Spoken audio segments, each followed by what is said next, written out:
Let's get it. 580 Sports Talk is live and direct on a Friday.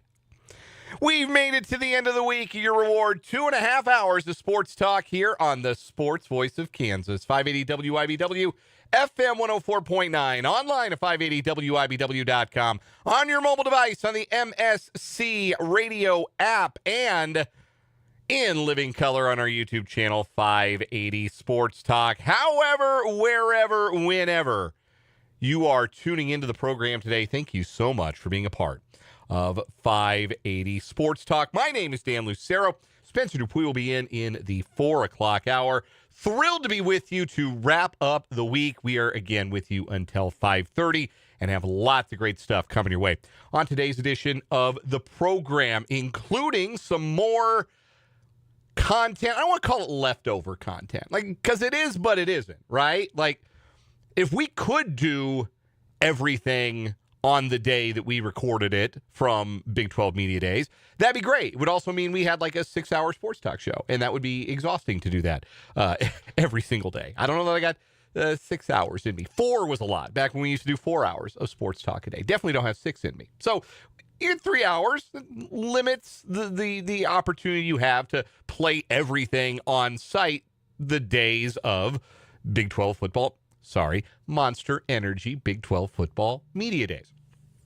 They're not paying me, but they did give me a hat that I summarily gave to Spencer. So I feel like every now and again I can throw the Monster folks a bone. Anyway, so we've got more content from Big 12 media days, and we're going to bring you some of the locals today. A couple of Kansas kids that I got a chance to talk to at Big 12 football media days. Calvin Clements, the junior left tackle for the Kansas Jayhawks, former Free State Firebird, and Wesley Fair, the former Wichita Collegiate Spartan and now junior safety for the Kansas State Wildcats.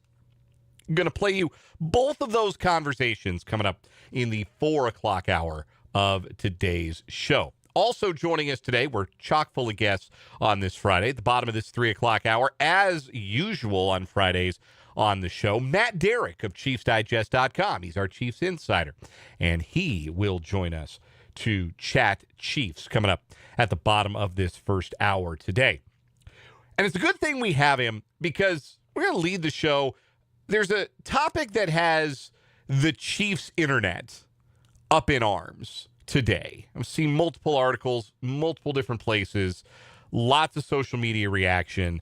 It seems that there are some professional football pundits out there who do not think as highly of the Chiefs' offensive line as the average Chiefs fan does. When I say they don't think as highly, there are multiple people out there who do this whole football opinion thing for a living that think the Chiefs have a bottom 10 offensive line in the NFL.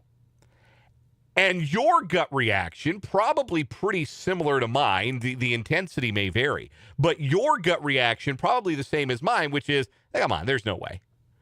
There's no way that the Chiefs' offensive line is a bottom 10 line in the NFL. But I wanted to really explore that take. Like, where does that come from? Where does the idea that the Chiefs have a bottom 10 offensive line in the NFL come from? And what is, in the end, more likely, that the Chiefs' offensive line performs like a top 10 unit or a bottom 10 unit this coming season? So we're going to talk a little bit about the Chiefs O-line. We'll get Matt Derrick's thoughts on that coming up later on this hour. Again, we're off at 5:30 today for Royals baseball. I don't know if I mentioned that, but you could have guessed. Royals finish up the pre-All-Star break portion of the schedule tonight, starting tonight with a 3-game series at Oriole Park in Camden Yards in Baltimore. Game 1 of 3 between the Royals and the Orioles. Remember when these two teams played a playoff series 2 years ago? Boy, that seems like an eternity ago, given what has happened to the two organizations since. It'll be Luinder Avila on the mound for Kansas City. Brandon Young, a Houdat right-hander, having a really nice year at the back of the Baltimore rotation, 7-2 with a 3.38 earned run average. He gets the nod for the O's. First pitch at 6:05 tonight, so we'll break away for pregame at 5:30 right here on 580 WIBW and FM 104.9. So we got lots of Chiefs. We got plenty of interviews, including more from Big 12 Football Media Days. We'll do headlines, including a World Cup roundup. We'll crown a weekly champion on What Is Wrong With You. We'll get on second thought, change my mind, all that good stuff on the show. Plus, your interaction with the program. I want to hear from you as we go along on today's show. The text line is open, 785-272-9429. That is 785-272-9429. Can also find us on our YouTube stream. Name of the channel is 580 Sports Talk. And if you're watching us live today, pop on into the chat. Say hello. If you're a regular, it's always good to see you. If you're new to the chat, well, we'd love to have you. It's a great place to interact with your fellow listeners and hosts throughout the show and grow the 580 Sports Talk community. Again, the name of that channel is 580 Sports Talk. Go subscribe to the YouTube channel as well. We're at our 1,000 subscriber benchmark. We do have something in the works, something that all of you are going to enjoy as a celebration of 1,000 subscribers. I just can't tell you what it is yet because we got to finalize it. We want to finalize it. We want to make sure we have all the details right. And I don't want to shoot from the hip on this because this is too important. It was too important to us. It was important to y'all to get us there, which we appreciate. So we want to make sure we do it right. Just know something is in the works. And you can get us closer, again, like be a really hilarious gag if you guys got us to 1,100 subscribers before we could get the news of our 1,000 subscriber celebration out there. You can get us there. If you go and interact with us, subscribe to the YouTube channel, 580 Sports Talk. Doesn't cost you anything but a click or a tap of your screen. Mark H. and Vance are in the chat early on. Good to see you guys. We had some technical difficulties with the stream yesterday. Today, we had the opposite of technical difficulties. Apparently, we've been live for like an hour already, which that's quite something. We can fix that in post. But welcome to the program. However you're interacting, watching, listening, catching us live, catching us late. I see Britt hopping into a chat, one of our new regulars here. Good to see you. Look forward to hearing from more of you throughout the day. Again, 580 Sports Talk on YouTube. The text line is 785-272-9429. So here's what has got everybody's goat in the kingdom as we wind down this week. We are so close to actually having like real football to talk about. We're so close. Like, the games are still 2 months away, right? But training camp will be here before we know it. I've already got our training camp reports with Mitch Holtis arranged. We're going to have those again for you here on 580 Sports Talk every day through training camp, as usual. Through the month of August, you'll be hearing from the voice of the Chiefs, Mitch Holtis, on this program. It's so close you can taste it, but it's not here yet. So what do we have to talk about, yell about, and get mad about? Lists. And this is the time of year everybody starts to make their lists. And by the way, that includes us. Next week on the program, we rank the quarterbacks. We rank the quarterbacks. We do it every year.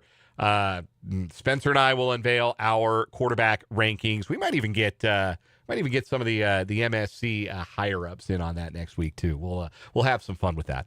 But we're not immune from the idea that this is the time of year where you make lists. ESPN has been rolling out top 10 players by position each day starting this week. They did tight ends today. Travis Kelce, 10th best tight end in the NFL. I mean, certainly he's not what he used to be, but I think he's still better than just the 10th best tight end in the league. And I think that's a bit of an overreaction from the voters. But lots of lists out there that do not include ESPN. People are making their lists and ranking teams by position. And there are rankings out there about the best offensive lines in the NFL. People ranking the offensive lines 1 down to 32. And there are some rankings out there that have the Chiefs offensive line as a bottom 10 group in the NFL. 3 to be specific. And these aren't coming from like Denver Bronco fan 658303 on X. These aren't coming from like the Bills official Reddit page or something. These are guys who do this for a living and think the Chiefs offensive line stinks. Warren Sharp of Sharp Football ranks the Chiefs offensive line 23rd best in the NFL. Former Brown scout Scott DiBenedetto over at Fantasy Points, and I'll leave the jokes about there's a reason he's a former scout and former Brown scout. There's all kinds of jokes you can make here. But Mr. DiBenedetto ranks the Chiefs offensive line 24th in the league. Mike Clay of ESPN says it's the 26th best line in the NFL. 7th worst, if you'd rather. And not quite in the bottom 10, but the FTN rankings. Those are the folks that publish DVOA, which is an advanced metric we talk about a lot on this show. FTN ranks the offensive line for the Chiefs as the 20th best in the league.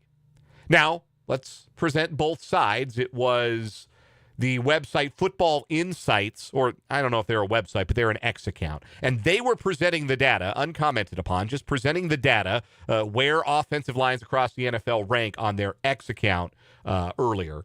And they also showed that one website, one I've never heard of called 4for4, has the Chiefs as the 8th best offensive line in the league, and USA Today ranks the Chiefs offensive line 11th best. That's a pretty big difference in opinion. In fact, it's as big a difference of opinion as these pundits have over any team's offensive line. The standard deviation of 7.4 is the highest of any of the 32 teams that Football Insights is cataloging here.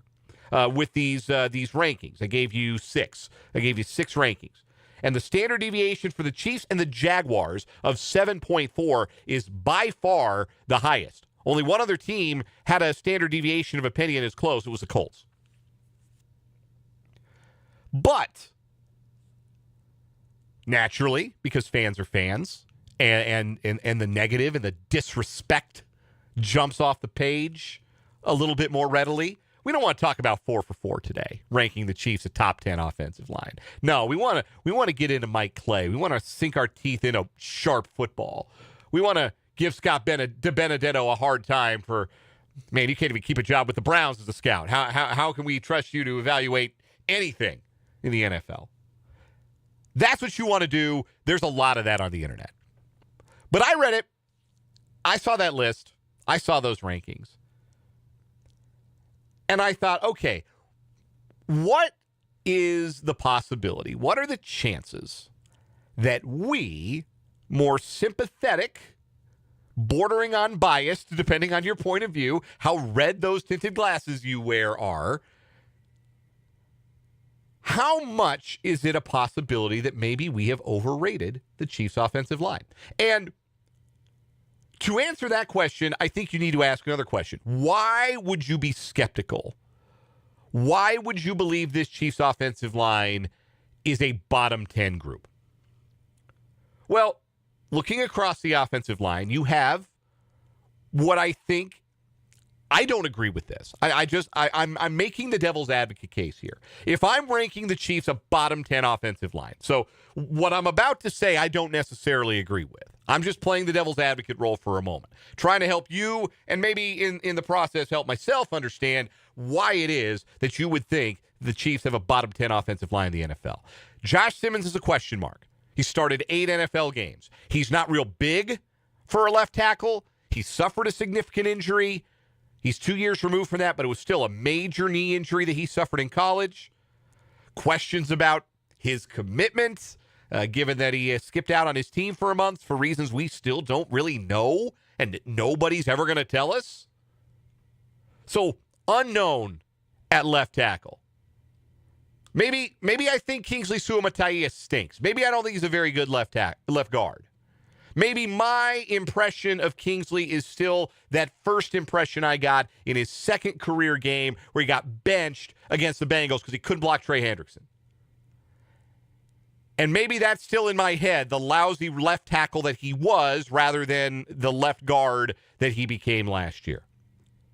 And yeah, sure, Creed Humphrey and Trey Smith are good, but then you get to right tackle. It's been a problem spot for the Chiefs for 3 years. They decided they didn't want the privilege of paying Juwan Taylor $22 million or playing Juwan Taylor any longer. And so now the Chiefs are addressing that spot with what appears to be, at least publicly, a 3-man competition between Jalen Moore, who was not a natural right tackle and did not play well at right tackle when forced into duty last year at the spot, or 2 UDFAs. One entering his second year in the league in Esapole, one entering his first NFL training camp in Khalil Benson. And maybe I'm having trouble getting out of my head just how bad that group looked last year towards the end of the season. Because recency bias is a real thing. Never mind that the starting tackles for the final couple of games of the season were Chu Godric and Esapole, making their first NFL appearances. No, I saw that line fall apart. I saw Mahomes get hurt. I saw them unable to basically do anything offensively with Chris Oladokun running the show. Couldn't run it all year. They had a terrible run game. I blame that on the offensive line. That would be where that argument comes from for me. So, is it entirely unfounded? No, I don't think so. But I think it's also pretty easy, and this accounts for the wide variety of opinions between one pundit and the next. It counts for the big standard deviation. I think you can also make the argument that the Chiefs offense can be, or the Chiefs offensive line can be very good in 2026. And it starts in the middle where you have Creed Humphrey, who, if he's not the best center in football, he's in the photo, right? And Trey Smith, if he's not the best right guard in football, he's in the photo, right? 2 of the very best at their position in the National Football League on the interior. And a left guard in Kingsley Suamataia, who, never mind his first impression as a rookie, seemed to perform as about an average left guard in his first season starting at the position, and has a lot of athletic upside and positional upside given that last year was his first year full-time on the interior of the offensive line. And as for the tackle spots, you have first-round pedigree on the left side. You have a guy in Jalen Moore, if he wins the job, who's played in the NFL. And if that's your weakness, if your weakness is a guy that was worth $15 million a year on the open market, kind of like offensive line the Chiefs have had the last couple of years, if your weakness was Juwan Taylor, then how bad could your offensive line have been really? And that's not saying that Juwan Taylor was good or above average. He probably leveled out around average. His strengths certainly combated or canceled out at times by his weaknesses, which were yellow laundry. So the argument for them being good, you've got first-round pedigree on the left side at left tackle. Second-round pedigree, room to grow, potential at left guard. The best center-right guard combo in the NFL. And if the weak spot is the right tackle, you can live with that because the Chiefs have lived with that, and they've been successful with that. So whether or not the Chiefs have a top 10 or a bottom 10 or somewhere in between offensive line, obviously we're going to learn more when the rubber meets the road, and there is some need for proof, I think, some burden of proof on Josh Simmons for a full season or Jalen Moore for a full season at right tackle. But one thing is certain. Given the level of investment from the Chiefs at this position, like I said, first-round pick at left tackle, second-round pick at left guard, highest-paid center in the NFL, one of the highest-paid guards in the NFL, and $15 million a year in the free agent market at right tackle. That is a level of investment that suggests you'd better be a top 10 offensive line in the NFL.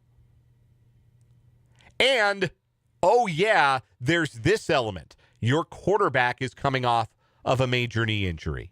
You'd better play like a top 10 pass blocking unit in the NFL because if you don't keep that guy upright, if he gets hurt again or if he's not right, anything you want to accomplish as a team, you're not accomplishing.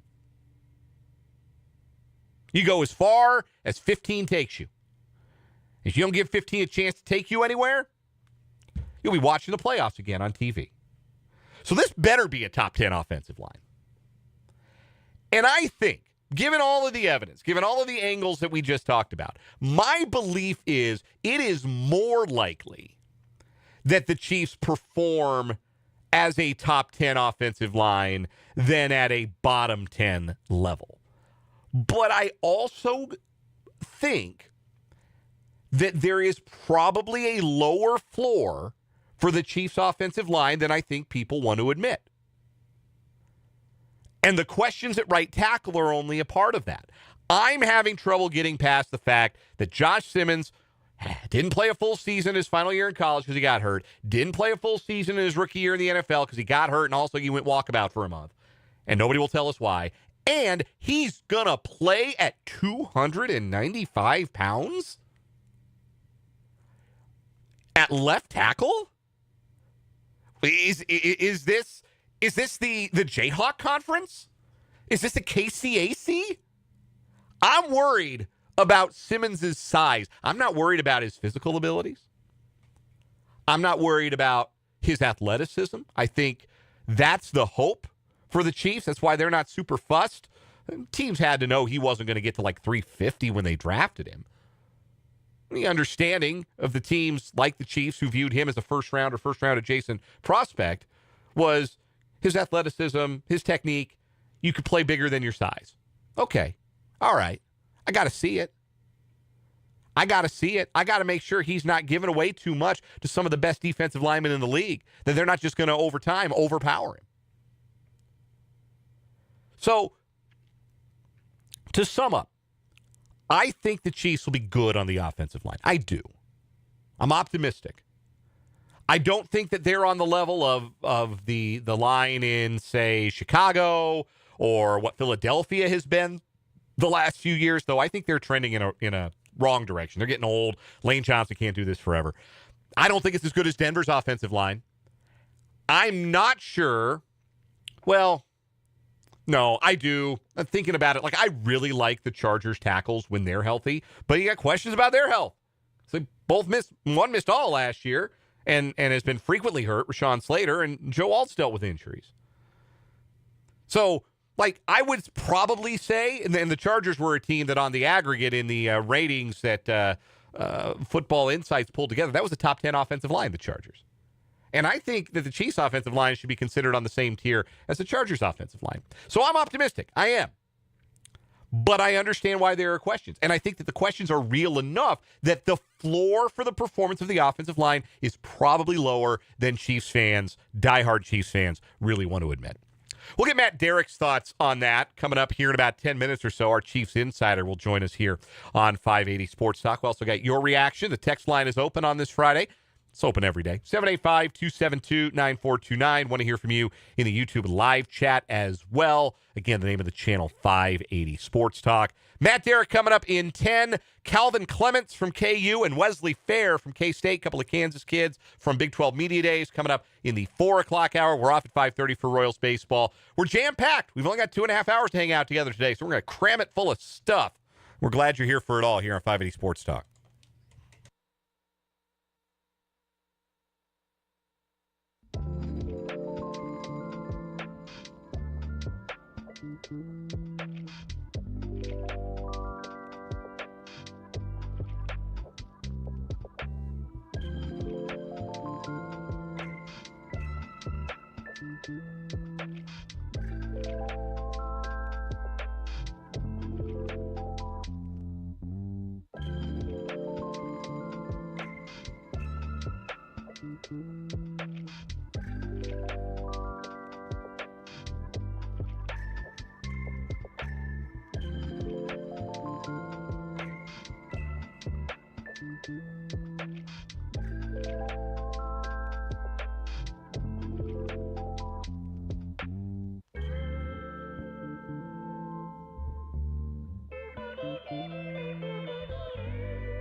.331 on 580 Sports Talk.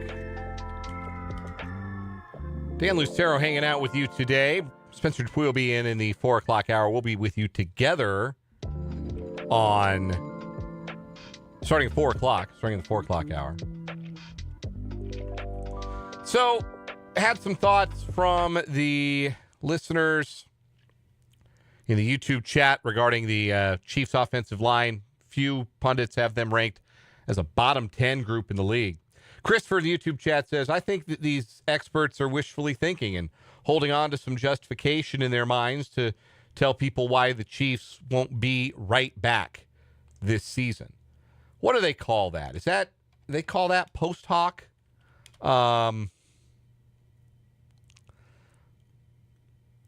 Or maybe that's backwards, but the logical fallacy that is you have your prior already established. Chiefs aren't going to be good.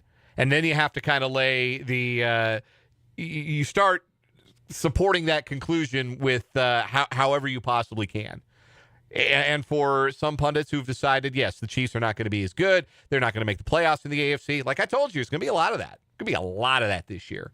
And not just like some dude who you remember playing the NFL 15 years ago for a hot second is going to pop on like First Take or some Barstool podcast and be like, yeah, I don't think the Chiefs are going to do it.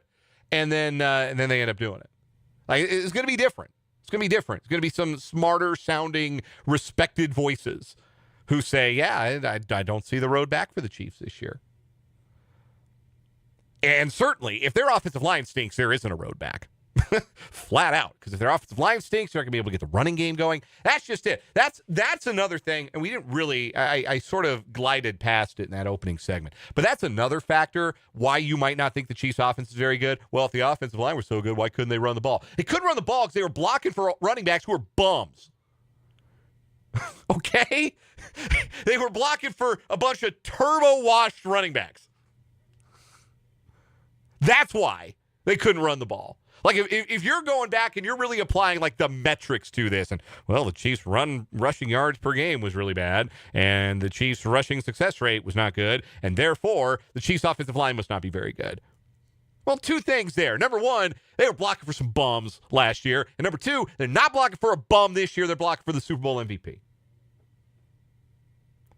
So, another reason that you might, as things go along, change your perspective when it comes to how good the Chiefs' offensive line is. Because I do kind of understand that line of thinking that, well, if the offensive line was so good, wouldn't they have been a better running team? If they were so great, wouldn't they be better at running the ball from the interior? The scheme sucked and the players sucked. Like, I don't know what to tell you. It is not possible unless you watched every snap of Chiefs football to truly understand, number one, how stale the running game scheme was, and number two, just how bad Isaiah Pacheco and Kareem Hunt were. They were awful. Like, Pacheco's got a job. You notice Kareem Hunt doesn't have a job? And Pacheco barely got one. And the Chiefs have a guy who started for the Super Bowl champions last year and was the Super Bowl MVP. He was the man in the playoffs. That's going to change things. I can promise you. That's going to change things. And it's not to say that there aren't some concerns. I do. I wonder how Simmons is going to hold up. I wonder how Jalen Moore is going to take to right tackle. But those are upside plays to me. I think there's some real upside there. Both ways. More so on the left side, certainly, as a former first-round pick over there. I do worry about him being 295 pounds, though. I do. I wonder if that's enough meat in the seat to be a standout pass blocker in the National Football League. I wonder. I just wonder. One guy who's probably not going to start, and if you see a lot of him in 2026, that probably means the Chiefs' offensive line will be playing like closer to a bottom 10 unit, is Mike Caliendo. He's number 66 on the Kansas City Chiefs, and there are 66 days from Chiefs kickoff as our countdown to Chiefs kickoff continues. That's hard on Mike Caliendo to just leave it that simply. Like, he is a reliable, steady, trusted backup interior offensive lineman. That's a guy you really like having around. I'm sure the coaches love him. I'm sure he's really well liked in the locker room. That's a job that you get and keep. Number one, if you're trusted, and number two, if you like. It's like being a backup catcher. Not a lot of jerks are backup catchers, longtime backup catchers. Got to imagine it's the same for backup interior offensive linemen. But I think Suamataia, Humphrey, and Smith has a chance to be a pretty nasty interior, and I'd hate to see Caliendo have to step in for one of those guys long term, because I think it would be a downgrade. That's your countdown to Chiefs kickoff. Real quick before we get to Matt Derrick, our Chiefs insider. Chiefs are chasing another ring in this dynastic era. And when I went ring chasing myself, when I was going to propose to my now wife, I knew there was only one place in town for me to go, and that was Calhoun's Jewelers. And I'm so glad I made the choice to stop into Calhoun's, because not only did I find a ring, well, my wife and I, my then girlfriend, found a ring that she loved, the engagement ring and the wedding band. I also found a wedding band that I loved. I put it on that day I married my wife, and I haven't taken it off since. And I am just so grateful that I chose Calhoun's Jewelers, both for the quality of what we got, but for the experience of buying it was top-notch. And it will be for you, too. They'll treat you like the MVP. At Calhoun's Jewelers, 18th and Gage in Topeka. Matt Derrick joins me next.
We go to Kansas City on the Fleming Place Wine and Spirits hotline for our Chiefs insider, Matt Derrick, on 580 Sports Talk. Matt covers the Chiefs for ChiefsDigest.com. You can find him across all forms of social media just by looking for his name, Matt Derrick. Matt, you came back from the 4th with all your fingers and toes, right? I did indeed. I hope everyone there did as well. All 10 of each present and accounted for. How was the barbecue? That's the real question.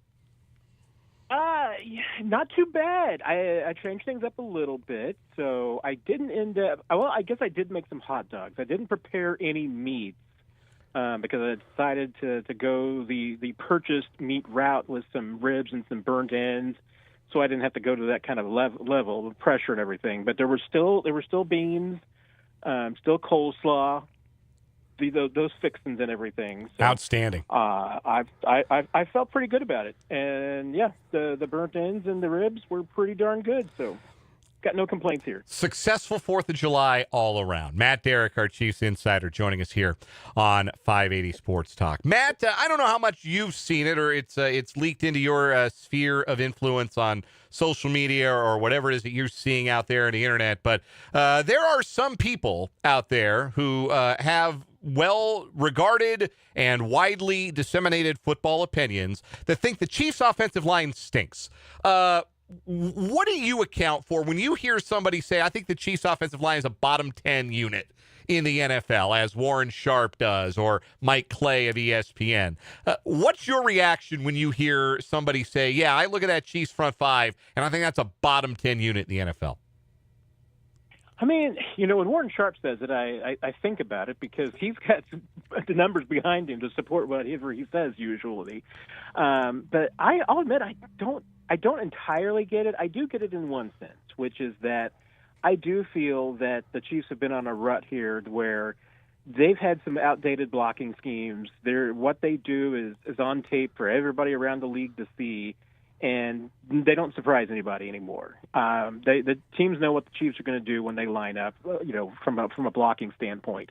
And that's going to change. I mean, I think it will change with Kenneth Walker coming in, and it needs to, but it just fits in with a lot of the other things we've been talking about this team with these deep runs, is that in the offseason, they just haven't had the time to increasingly make the adjustments from year to year that they need to. And I still feel that they suffered from the effects of that, what Vic Fangio did for the Eagles in that Super Bowl and coming in and just absolutely dissecting that Chiefs offense. And every defense in the NFL went to school on that. And if the Chiefs come out and they're running the exact same blocking schemes and everything that they've been doing the last few years, and Andy Heck doesn't change anything up, then I'm going to be worried. But they're a really good line from left tackle to right guard when everybody is on the field, which is a question mark at times. I think even they're going to be fine at right tackle. I mean, if Jalen Moore is the baseline for that, I think they're going to be fine, and especially as a team from a run blocking standpoint with Kenneth Walker, I think they've got the ability to push some people around. They just have to have that mentality driven into them. I think that a line with Creed Humphrey and Trey Smith, starting on the interior with two of the best guys at their position in the league, I think that sets a baseline at a bare minimum at a tick above average. If that's the baseline, if that's something we can settle on, do you think there's a higher ceiling or a lower floor for this group, considering, on the one hand, a lot of draft capital, a lot of money being spent on these guys, but on the other hand, maybe some questions, certainly at right tackle, maybe a question at left tackle, maybe at left guard if you're still not sold on Kingsley. Is it a higher ceiling or a lower floor with this group? That's a great question. I mean, because I can kind of argue it both ways, but I think it's a higher ceiling with this group for more. There's more room to go. I mean, there is a level at which a basement level that I think that this line can play. And honestly, maybe it's been there the last couple of seasons, but we haven't seen this line do, I think, what it truly can do its best. And once again, maybe it's been hampered by either the play calling, the personnel in the system, or both. Remember, the Chiefs have had plenty of personnel issues and injury issues at running back, wide receiver, the whole kit and caboodle. like for instance, during OTAs, we saw them working a lot on the screen game. That's something that just seemed like it had disappeared for the most part for the last few seasons, and typically Andy Reid teams excel in that. This is an offensive line that should excel in the screen game because they've got, three interior linemen that just love going downfield and knocking the snot out of people. I think they have a mauling offensive line. And Andy Heck, too, has admitted, that he thinks that, part of their versatility is being multiple. I don't agree. I mean, I feel like that you kind of you need to be one style. You can't, I don't know that there's a lot of evidence that you can be successful in the NFL being multiple, going back and forth between zone blocking and man blocking and, trying to be finesse. And I don't think so. I think you have to, your offensive line has to have a DNA and you got to play into it. And I think from all across the board, they've got guys that are maulers. It's like, let them go out there and do that. Let them just knock some people around because that's what these guys want to do. And I think they need to be given the chance to do that. Our guest is Matt Derrick, our Chiefs insider from ChiefsDigest.com. He joins us on the Fleming Place Wine and Spirits hotline here on 580 Sports Talk every Friday at this time on the program.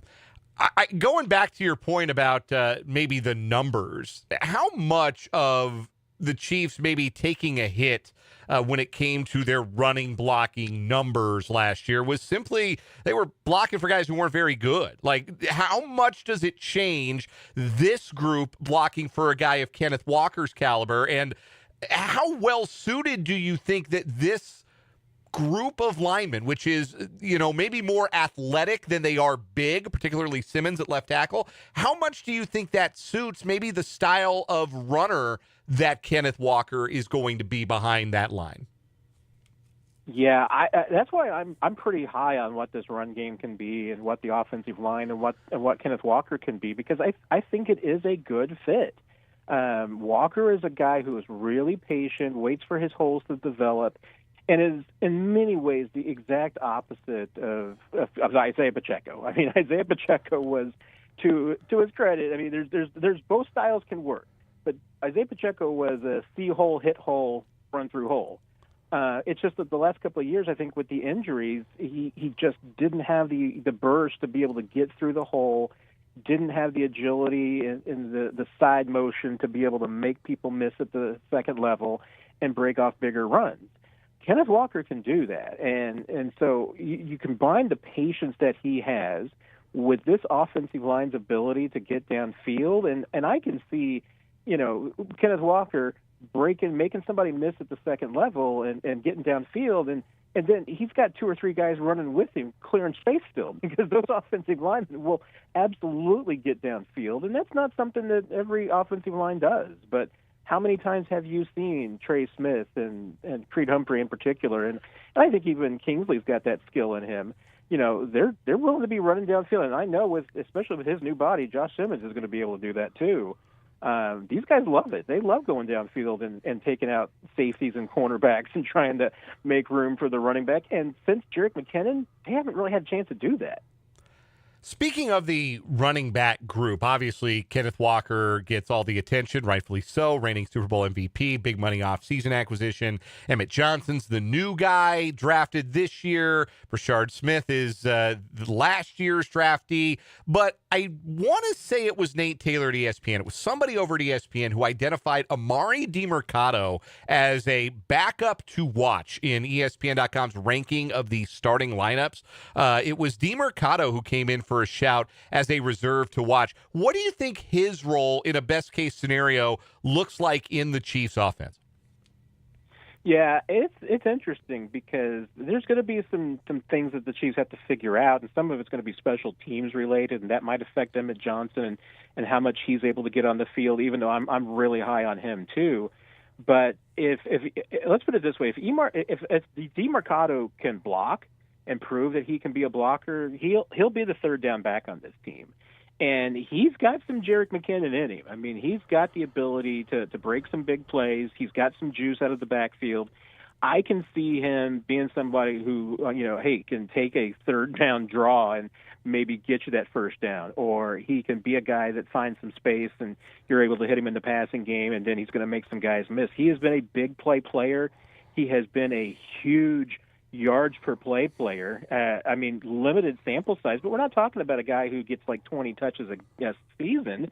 We're talking about more than that, and averaging 6.5 yards a carry on 100 carries, kind of a thing. I mean, it's more than that. So, and he hasn't had a chance to do that in a full season yet, but that's what I think he can be. I mean, is he going to put up 650 yards rushing? I don't know about that, but I think he can absolutely be a guy that just absolutely gets some big plays for you, and he's going to be a nice change of pace for Walker too. So he's the one guy that I'm pretty comfortable that if he can win that third down back job, then he's going to get plenty of snaps. I don't know about Emmett Johnson yet. I think he can absolutely get some snaps too. But Walker and DeMarcado are the two guys that I think you feel the most comfortable about being active on game days, all 17 games, that they're healthy. And so, yeah, I do think that he's going to have an opportunity to put up some numbers. Matt Derrick of ChiefsDigest.com joining us here on 580 Sports Talk, our Chiefs insider on the program. Matt, what is the back end of the offensive line? We can circle back to the O-line. What does the back end of that depth chart look like? We assume the starting five, obviously, and with Moore on the right side. Esapole looks like he's in pole position, pun absolutely intended, to be the third offensive tackle, maybe the swing tackle. Khalil Benson's done a lot in a short amount of time as a UDFA. Then you've got a bunch of guys who've been around but haven't really distinguished themselves in backup roles. C.J. Hansen, Hunter Norzad, Mike Caliendo's very trusted kind of deputy on the interior. Do you think that the second, third string guys maybe look a little bit different for the Chiefs, or are they still trusting their development of guys like Hansen, Ethan Driscoll, another one like that, guys like that who've been around? Yeah, I'm glad you brought up Driscoll because, he was out all last season after he had appendix surgery. And I'll be interested to see what he can do. I mean, the Chiefs kept him on the roster his entire rookie year in 2024, remember, because they just liked that much potential. And I still think that potential is there. He's got great size, a lot of athleticism. So I'm going to be intrigued what he can do and if he can kind of force his way back into the conversation. And, obviously the Chiefs played Chu Godric last year at the end of the season, and it was hit and miss at times, but he's still a developmental player. So, they've got, 4 guys really competing for maybe a couple of tackle spots there. Yeah, they've got more veterans, I would say. I guess, Mike Caliendo's a veteran player and a veteran backup who's started some games for you. Hunter Norzad, honestly, in his 2 starts, I think it is now, at the end of the season, both the last couple of years, was really, really good. He's handled both center and guard spot. So I think you got to be happy with that. And he showed a lot of development last year and a lot of strength development last year. C.J. Hansen was another guy that spent an entire season on the roster in 24 because they liked what they had there, but was a practice squad guy last year. I think there's still some upside, and the Chiefs have always been really good at finding undrafted free agents, that can compete on the line. So there may be some other guys too that remember Caliendo was an undrafted free agent. So there might be some more guys in that lineup that they can figure out how to squeeze in and maybe get some work out of them, and maybe one of those guys, one of those interior undrafted free agents, can make the team this year. Matt Derrick covers the Kansas City Chiefs for ChiefsDigest.com. He is our Chiefs insider here on 580 Sports Talk and joins us on the Fleming Place Wine and Spirits hotline every Friday at this time. Matt, always a pleasure. We'll look forward to doing it again next week. Sounds great, Dan. Take care, my friend. That is Matt Derrick. We'll step aside for a timeout, come back with On Second Thought to wrap up this 3 o'clock hour of 580 Sports Talk.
So on second thought, I got off some jokes during Monster Energy Big 12 football media days about the very concept of the Big 12 literally selling football and men's basketball to Monster Energy.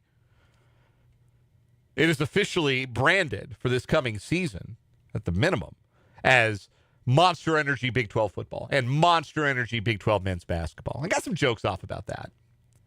It's a little silly. It's a lot silly, right? Like, we're only going to do it in a joking manner around here. You please believe that. We're not just going to casually be throwing references into Monster Energy unless Monster Energy wants to pay us. Monster Energy would like to write us a $1 million check. This will be Monster Energy 580 Sports Talk. Believe it. But I was all set to mock the idea, to continue to kind of mock the idea. But then I remembered. I was reading The Athletic. The Athletic has a newsletter, college sports newsletter. It's called Until Saturday, and I get it sent to my email box because I like the guy who writes it, Jason Kirk. I like his writing. So I read the newsletter, and in that newsletter this week, which also contains some jokes about Monster Energy Big 12 football, I was reminded of something that I had forgotten. Do you remember how close it sounded like Brett Yormark got to selling naming rights for the conference to Allstate? Do you remember that? I had forgotten. But that woke something up in the back of my brain. Oh my God. Yeah, I remember now. Brett Yormark they were in serious talks about giving up naming rights to the conference. It would have been the All-State Big 12 Conference. Or maybe just the All-State Conference, which not quite all states, a handful, but not all. And in comparison to that, just naming football and men's basketball for Monster Energy, that seems positively quaint. I can get down with that. And you know what? If Monster Energy sees a lot of benefit from that partnership, the next time Brett Yormark wants to sell naming rights for a sport, it's going to be a lot more than $1 million a year per school. Coming up in the 4 o'clock hour, we're going back to Monster Energy Big 12 football media days to hear from Calvin Clements and Wesley Fair. And what is wrong with you on 580 WIBW.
Let's get it. Now, number 2 of 580 Sports Talk on this Friday afternoon.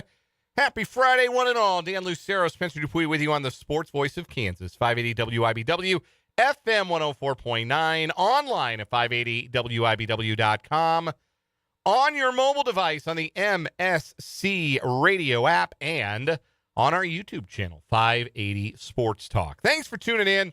Again, we are with you until 5:30 tonight. We're knocking off half an hour early for our weekend so that we can bring you Royals baseball on the Royals Radio Network. Game 1 of 3 between the Royals and the Orioles in Baltimore tonight. A 6:05 first pitch. The Royals send Luinder Avila to the mound. I've already forgotten the first name of the generic dude who's starting for the Orioles. I think it's Brandon Young.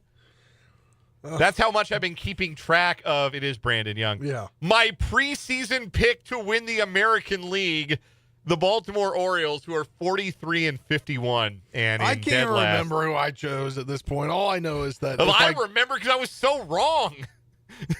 That's the thing about being spectacularly wrong. If you're a little bit wrong, who cares?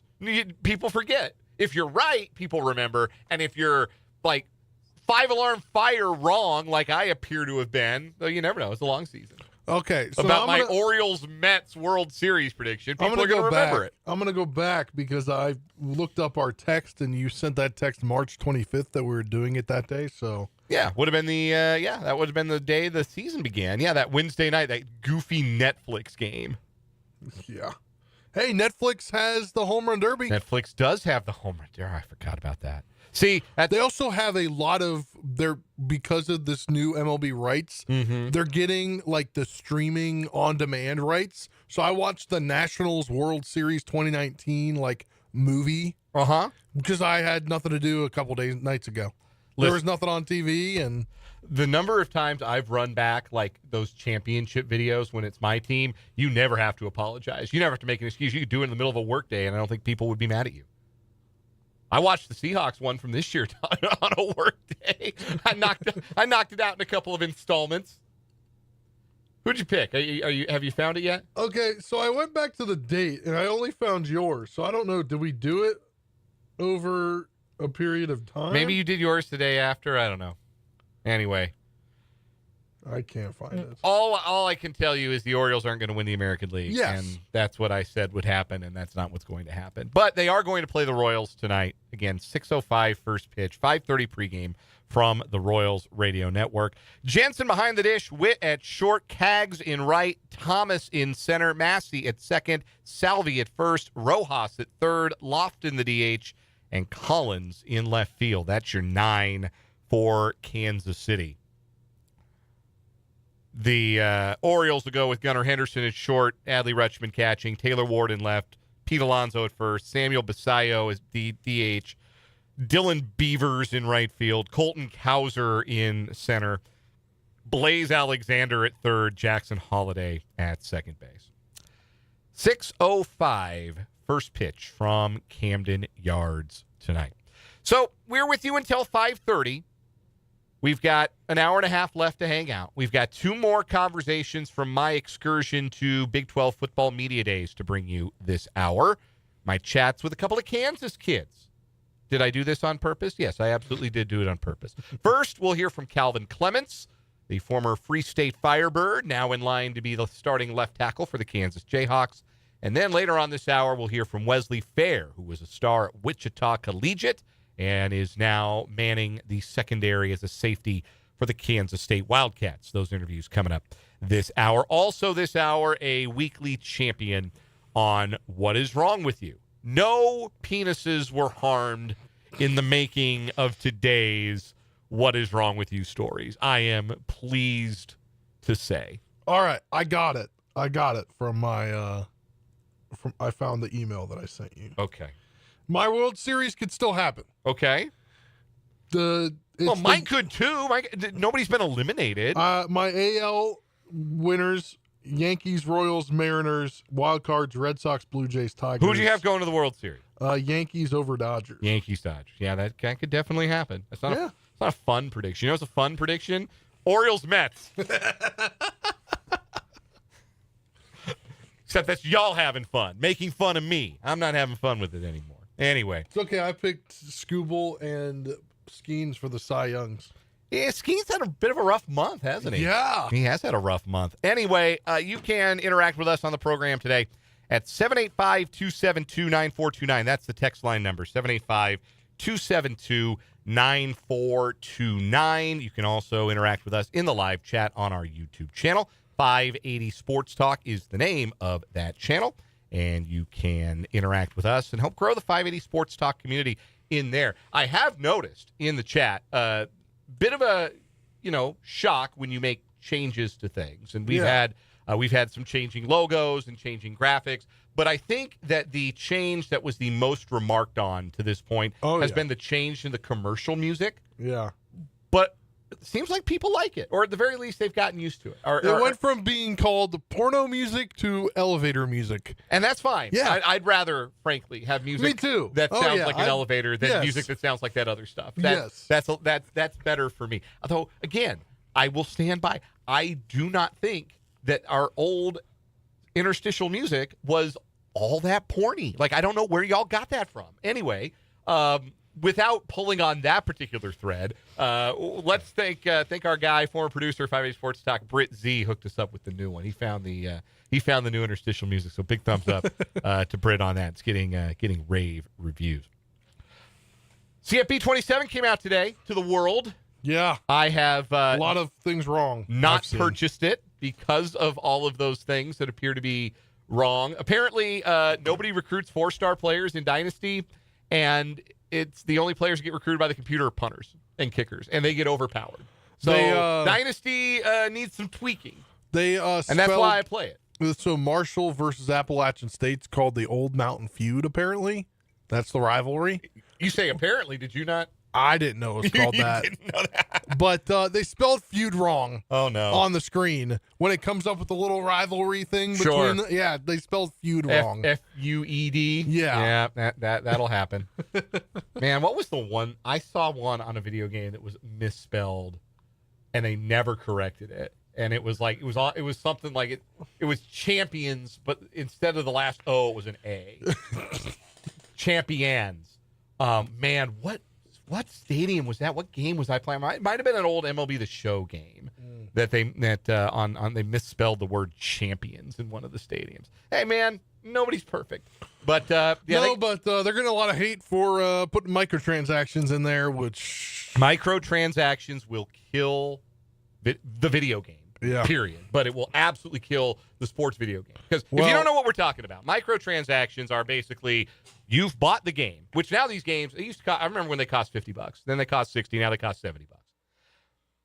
So you've paid your $70 to play the game. But now you want to upgrade your character or you want to get the best team to take online. You know, you got to spend a little bit of money to get the in-game loot to allow you to upgrade your character or upgrade your team. Those are microtransactions. Stupid Ultimate Team that they created Madden with. Well, that's the problem. That's where it came from, I think, right? That's the problem for college football. Nobody gives a damn about Ultimate Team in college football. Nobody's playing it. Because that's not what you get college football for. College football, unlike Madden, where, if you want to play Madden online, you want your Ultimate Team. Same with NBA 2K or MLB The Show with Diamond Dynasty. But with college football, nobody wants that. We're playing Dynasty. We're trying to build we're trying to play Dynasty or online Dynasty. So that's where EA slipped the microtransactions this year, was into your Dynasty mode, even offline Dynasty. They made it so if you want to have like a maxed out coach, you can't get there if you don't spend some money. And I hear players are opting out of the game now. Yeah. Or a player has, at least. I haven't heard that, but there has been a lot of like video game YouTube influencers who are like legit, like we're not partnering with EA anymore. The guy that basically got it to come back and partnered with them all last year to give away games. The YouTube screenshots are so solemn. These people like EA, we need to talk. It's like the most serious thing that's ever happened. It's EA reached back out. Yes, it's this grave. It's a grave misplacement of trust, or betrayal of trust. Is what I'm looking for here.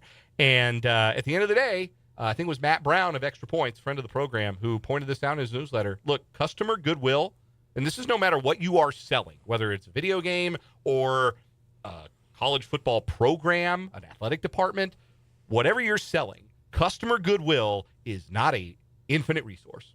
Once you run out, you run out. You spend too much of it in the wrong place, and you will find that you've run out of it. You don't have any more goodwill to spend. And video game developers, sports video game developers, getting close to spending that goodwill. So I'm going to wait till they fix Dynasty Mode because that's what I'm in it for. But I have not purchased it on release day. It was very hard. I mentioned during Big 12 Media Days, I was sitting right next to the guy from EA who kept introducing himself. He kept introducing himself. I'm with EA. I don't do the ratings. Don't tell me about the ratings. I'm not that guy, but I am with EA. That would have been cool if they had a ratings guy. I think that would have been sick to have on the interview. Yeah. Like how to I would have put the ratings guy on live. Yeah, 100%. But it was funny to talk to the guy at EA because I kept looking over at the game like longingly. Like looking over at the table next to you at a restaurant. If somebody orders the fajitas at a Mexican restaurant, you kind of, man, those fajitas look good. That was me with CFB 27. Just kind of, oh man, that game looks really fun. Well, I saw the reveal trailer like a month ago, and it has one of my favorite musicians' songs on it, Zach Bryan's Revival, which is crazy live. It's like the thing to see with him live, and that was the backing. Oh, interesting. And I wanted to go buy a PS5 to go buy the game, and thank God I didn't go buy a PS5 and buy the game because I would have been hating it if I bought the game. But it was funny because I'm talking to the guy who's there with EA, and I tell him, hey, man, I'm really excited about the game, but I don't get to play it like I used to. I got a 2-year-old at home, and he says, same here, and if it wasn't work, I wouldn't play it all. He says that's the only way I get to do it is it's work. So anyhow, the video game is out today, and you can play as the two gentlemen that we're going to hear from this hour on 580 Sports Talk from Big 12 Football Media Days. First, let's play my conversation with the big man at the left side of the Kansas offensive line, transferred in from Baylor, started to earn his way into the starting lineup last season, and as a junior left tackle, he enters this season with big expectations and maybe an NFL future. Calvin Clements joined me in Frisco earlier this week. Here's my chat with Calvin Clements. Big 12 Media Days from the Star in Frisco, Texas. Dan Lucero speaking with Calvin Clements, left tackle for the Kansas Jayhawks, Lawrence Free State product. Is that making me a little more, I imagine, wearing that KU logo, knowing that how important it is to the state, the people of Lawrence? Yeah, I would definitely say so. I think growing up, I went to the games. It wasn't so bright when I was going to the game. So being able to kind of be a part of this kind of rebuild and momentum of the program shifting. I'm also a fifth generation Jayhawk. Okay. Parents, grandparents all went to KU. So yeah, it's a lot of pride there. What was their student experience like? What did your family who had been to Kansas tell you to kind of, obviously the experience with student athlete is very, very different, particularly football. But what were you kind of told to expect about the student experience of being a Jayhawk? Yeah, that was a hard one for me growing up in Lawrence because part of me wanted to get away, right?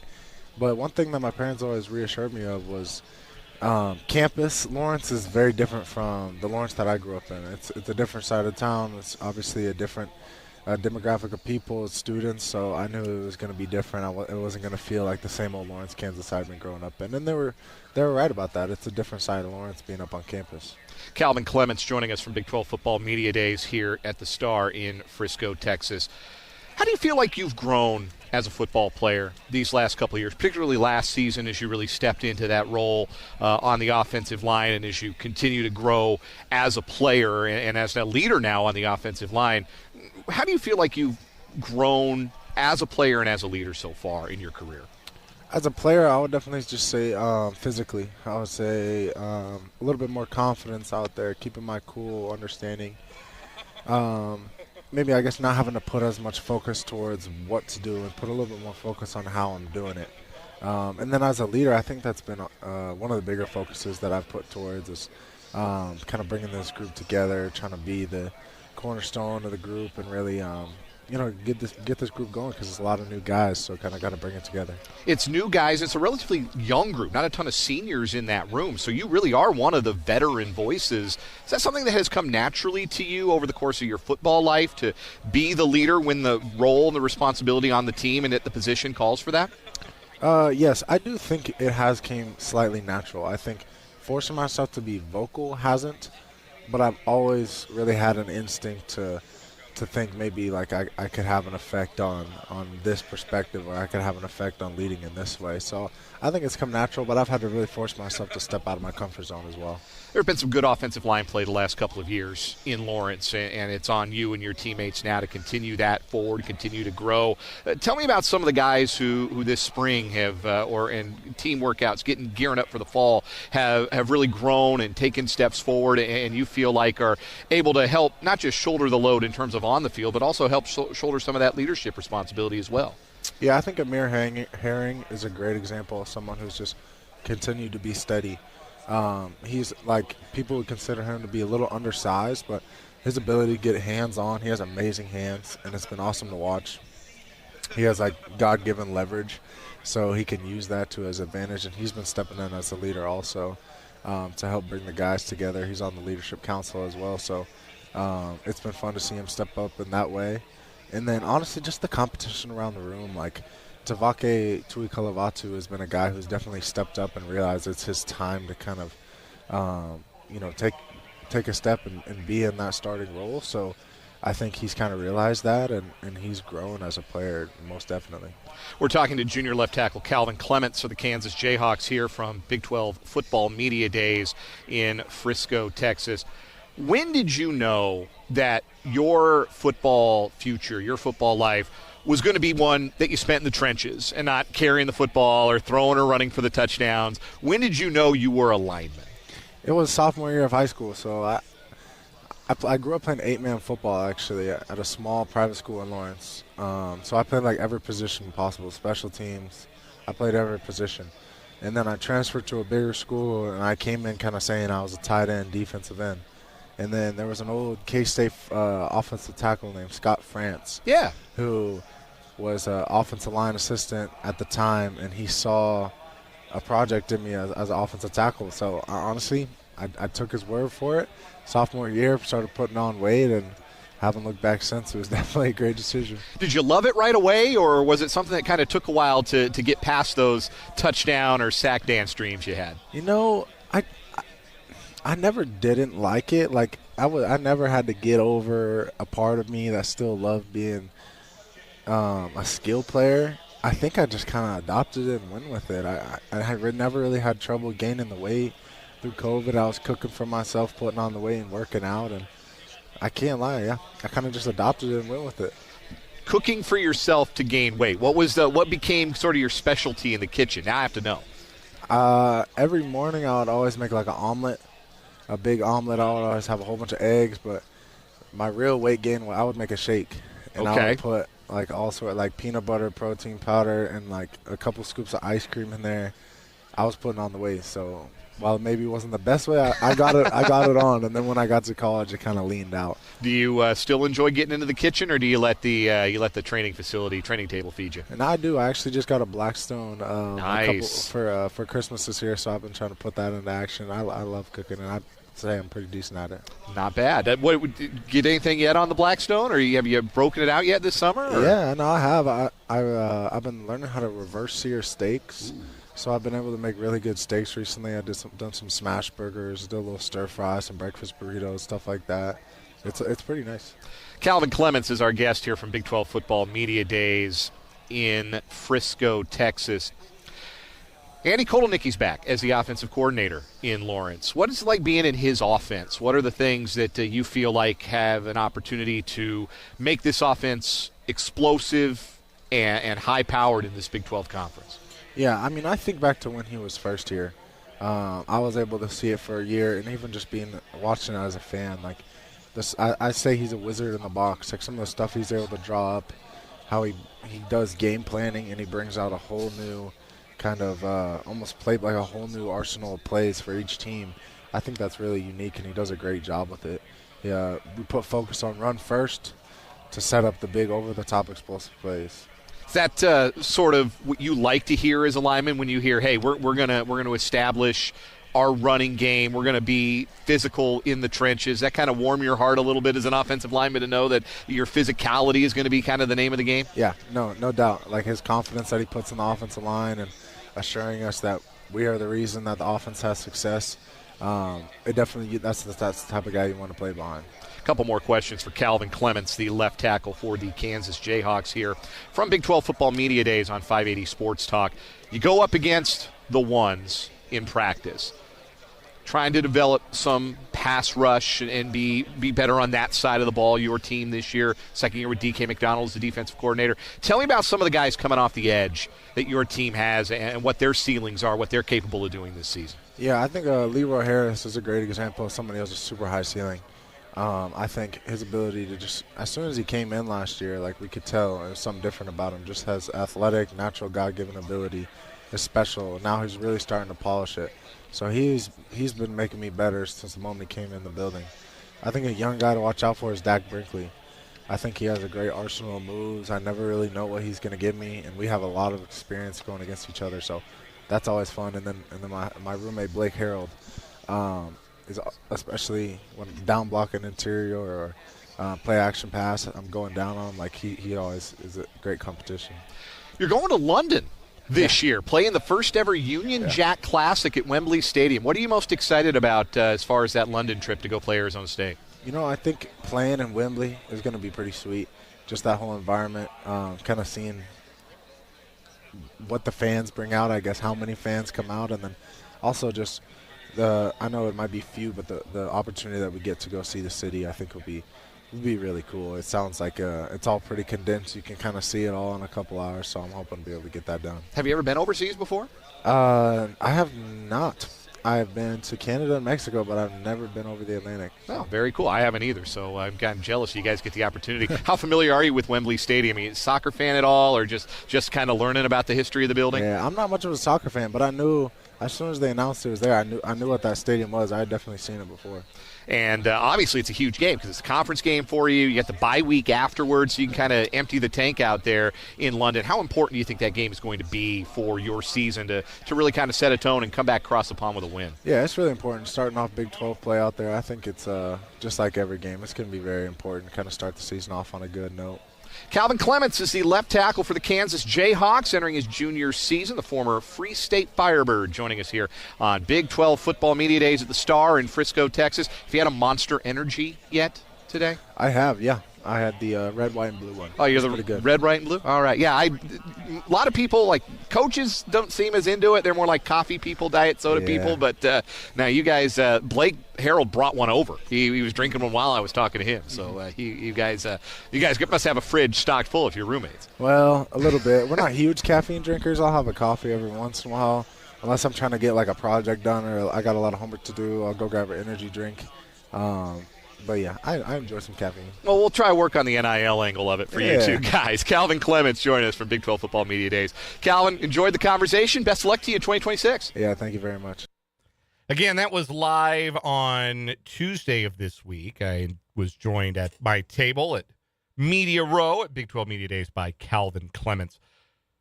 He's a big dude. Big dude. I could imagine an offensive lineman. He's got the opportunity. His trajectory is such. If he has a good junior season, they're going to be start talking about him as an NFL guy. No question. Yeah. No question in my mind. He's got an opportunity to get there if he continues to progress the way that he already has in his young career. We'll take a break here on 580 Sports Talk. When we come back, we'll crown a weekly champion on What Is Wrong With You, and then we'll hear from Wesley Fair, the junior safety from Kansas State. That's still to come this hour of 580 Sports Talk.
What is wrong with you time on 580 Sports Talk? We've got two new stories competing today to try and take down, once again, our current weekly champion. Can you arrest me now? The gentleman who called the police because his car got stolen while he was committing a burglary. And he got picked up for doing the burglary because it was really obvious, giving physical evidence and the fact that he was at the scene of the burglary, that he had been doing the burglary. So not real sharp, like I said, with the somebody steals your car while you're breaking and entering somewhere. I think you just kind of have to charge that one to karma, charge it to the game, and keep it moving. Two new stories today. Both of these come to us from the great state of Florida. Spencer, why don't you go first? Yeah, we're going to Tampa. A man is accused of setting fire to a Tampa restaurant while armed with knives was arrested Tuesday morning after deputies found flames inside the business and a propane tank burning inside, according to the Hillsborough County Sheriff's Office. Deputies responded at about 8:45 in the morning, July 7th, to a restaurant on West Waters Ave about a call after an assault or battery in progress.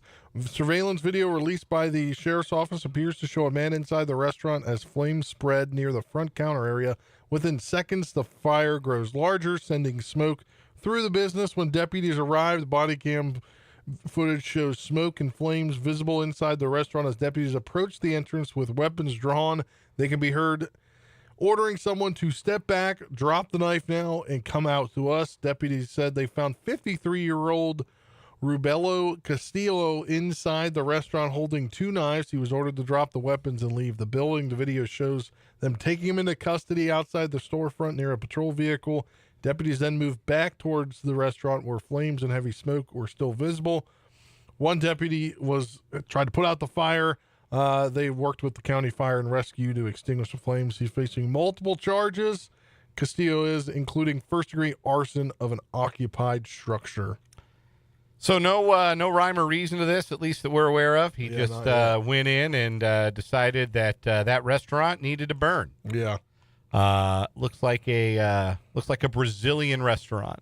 I can't quite make out the name of it, but it also claims that it sells Latin coffee. Just looks like a very normal local kind of place that you would have in Florida. It's got the Cuban flag hanging out. Maybe he took offense to that. I don't know. But, yeah. I don't know, but he used the propane tank to set fire to it all. So lucky, that's interesting. Lucky that whole place didn't explode. Yeah, with him in it. Goodness gracious. All right, my story today, it's a very similar story to one we had recently. We're going to Flagler County, Florida, where deputies say they had to jump into a canal known to house snakes and alligators to rescue a man who fled from them, only to begin struggling in the water before fighting the very deputies trying to save him. So 47-year-old Ryan McMinn was initially encountered lying shirtless outside Wadsworth Elementary School. They approached to check on him, and he took off on foot. He was eventually located near a canal behind the residence, and instead of speaking with deputies, he ran straight into the water and began swimming away. Despite repeated commands to come back to shore, McMinn refused. However, he looked like he was really tired and in danger of drowning, so the police on scene tried to pull him to safety. But McMinn responded by pushing and pulling away, trying to force one deputy underwater while grabbing another by the neck. I guess he wasn't that tired after all. Deputies eventually gained control of him and brought him safely back to shore before he was transported for medical clearance and later arrested on 2 counts of battery on a law enforcement officer. So I would simply stay out of a canal in Florida. I would just assume, generally speaking, it's a canal in Florida. I bet there's an alligator in there. I bet there are snakes in there. I don't want any part of any of those things. I'm going to go ahead and just stay out of there. Who knows what he was actually doing wrong? If he wasn't doing anything wrong, he just could have chilled. He didn't have to run away from the police. Just could have chilled. Obviously, he was up to something way worse, and we don't know yet. But now he's got that to deal with, whatever it was, and the assault on the officer, battery on the law enforcement officer for trying to fight them off. No, this is my home. I belong here with the snakes and the alligators. Let me be. We really don't have we get 2 stories with no motive. Yeah. Nothing even resembling a motive here. We have no idea what inspired either of our offenders here. Who do you like today, Spencer? I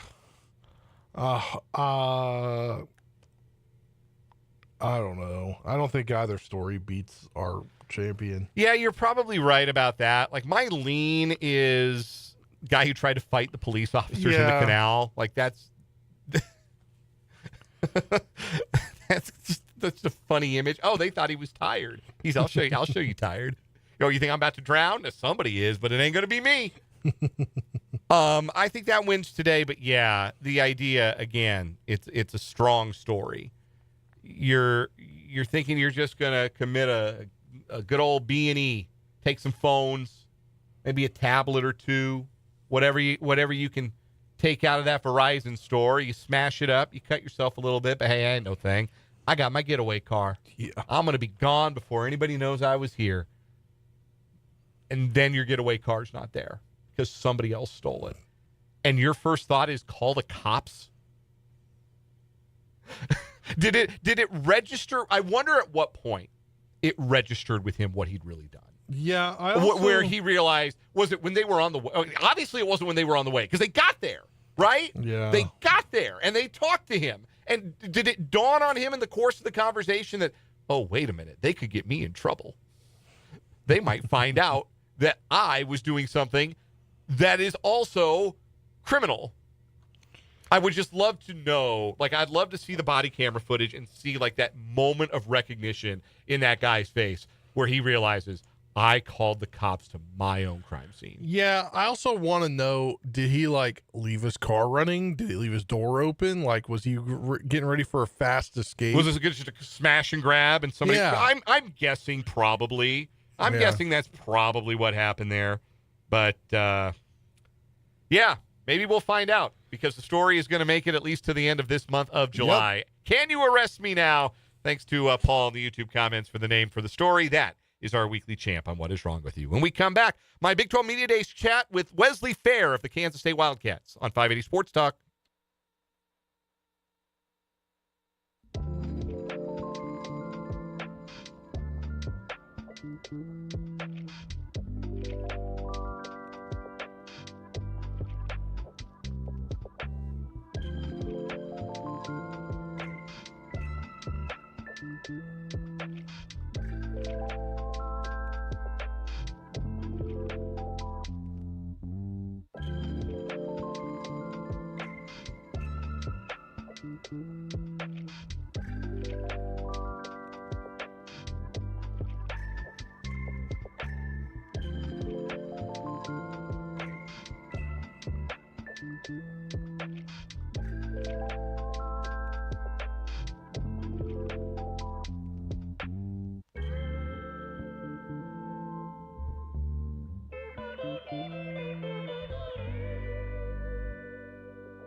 Welcome back, 580 Sports Talk, 441 on this Friday afternoon. We continue with our conversations recorded at this week's Big 12 Football Media Days at the Star in Frisco, Texas, keeping it with the theme today of kids who played their high school football in the Sunflower State. Wesley Fair was a two-way standout at Wichita Collegiate who became last season an important part of the defensive backfield and is in line to start at safety for the Wildcats this year. I caught up with Wesley Tuesday in Texas.